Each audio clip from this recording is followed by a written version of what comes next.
দিলাম। অনেক দূর হাঁটার পরে গাড়ি নাই, তাই রাস্তায় অনেকক্ষণ দাঁড়াই থাকলাম। দাঁড়ায় থাকার পরে দেখলাম কোনো অটো পেলাম না। তারপরে দেখলাম একটা ভ্যান আইতাছে, ওই ভ্যানে চড়ে বেলাবের দিকে রওনা দিলাম। আসসালামু আলাইকুম, কি অবস্থা সবার? আশা করি সে ভালো আছেন। আল্লাহর রহমতে আমি অনেক ভালো আছি। আজকে আমি খুব ভোরে ঘুমের থেকে উঠেছি, কারণ আমার কফি খেতে পানি দিতে হবে। কফি খেতে পানি দেওয়ার জন্য আমার সকাল সকালে উঠতে হচ্ছে। এখন বাজে সকাল 6টা। এই 6টার সময় আমি খেতে পানি দিতে যাচ্ছি, কেননা এই পানি টানি দিয়ে আমি আবার কলেজে যাব। তার কারণে আমি খুব সকালে উঠে খেতে পানি দিতেছি। এই খেতে পানি দেওয়া শেষ, তারপরে আমি গেলাম আমার মুরগির ঘরে। মুরগির ঘরে ঢুকেই আমার মনটা হয়ে গেল অনেক খারাপ, কেননা একটা মুরগি মারা গিয়েছে বাচ্চা, আর একটা বাচ্চা অসুস্থ রয়েছে। হোক তাও আলহামদুলিল্লাহ, আল্লাহ পাক যা করে ভালোর জন্যই করে। বাচ্চাটা মারা গেছে, বাচ্চাটা নিয়ে ফেলিয়ে দেবো। আর একটা অসুস্থ আছে, ওটা আশা করা যায় ওটা মারা। তো আমি এই অসুস্থ কারণে কিছু মেডিসিন প্রয়োগ করব। তো আমার পানি দেওয়া শেষ, এখন আমি হাঁসের ঘরে যাব, হাঁসগুলোকে একটু খাবার দিব।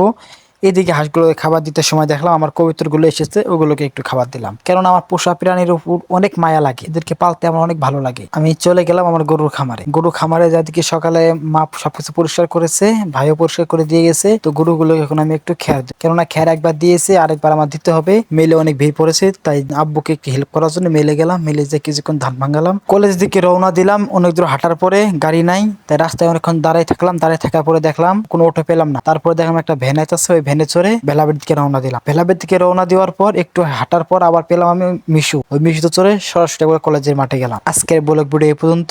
আল্লাহ হাফেজ।